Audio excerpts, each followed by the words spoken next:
महाराष्ट्र राज्य में बदलापुर कांड से माहौल गर्मा गया है। महाविकास आघाड़ी ने महाराष्ट्र बंद का आह्वान किया था, लेकिन कोर्ट ने इस बंद को बरकरार रखने से इनकार कर दिया।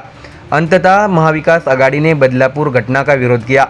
साथ ही मनसे अध्यक्ष राज ठाकरे ने प्रेस कॉन्फ्रेंस कर विधानसभा चुनाव को लेकर अपनी प्रतिक्रिया दी है। आपको बता दें कि उन्होंने कहा कि इस बार के विधानसभा चुनाव में सभी पार्टियां टिकट बंटवारे से तंग आ जाएगी।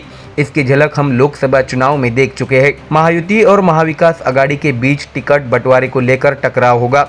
इसके साथ ही राज ठाकरे ने कहा है कि माहौल हमारे अनुकूल होता दिख रहा है। महाविकास आघाड़ी पर निशाना साधते हुए राज ठाकरे ने कहा कि महाविकास आघाड़ी के वोट को ठीक से समझना चाहिए। शरद पवार ने बंटवारे की राजनीति की, शरद पवार ने जाति की राजनीति की। उन्होंने जाति में जहर घोला, इसलिए पूरे मुस्लिम समुदाय ने मोदी शाह के खिलाफ वोट किया।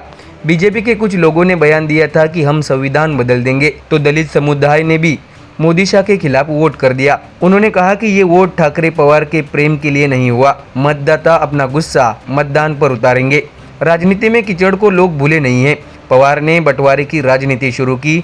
पवार ने जाति का जहर भी फैलाया। राज ठाकरे ने बताया कि एनसीपी के जन्म के बाद ही संतों के उपनाम की चर्चा होने लगी।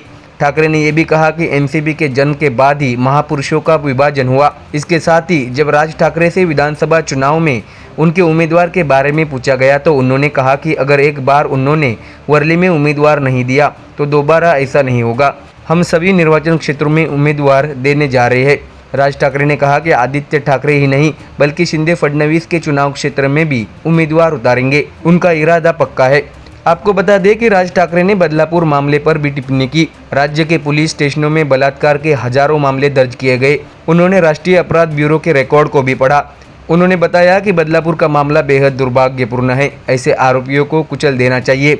इस तरह की चीज़ें इसलिए होती है क्योंकि वहाँ कोई सख्त शासन व्यवस्था नहीं है। निर्भया केस के हत्यारों को कितने साल में फांसी हो गई? उन्होंने ये भी सवाल पूछा। आज जिन लोगों ने बंद बुलाया है उनके समय में ऐसी बातें हुई है। लॉकडाउन के दौरान उद्धव ठाकरे घर के अंदर बंद थे, इसलिए बाहर बंद नहीं थे। ऐसा कहते हुए उन्होंने उद्धव ठाकरे पर भी टिप्पणी की। राज ठाकरे ने बताया कि सरकार को पुलिस के पीछे मजबूती से खड़ा होना चाहिए।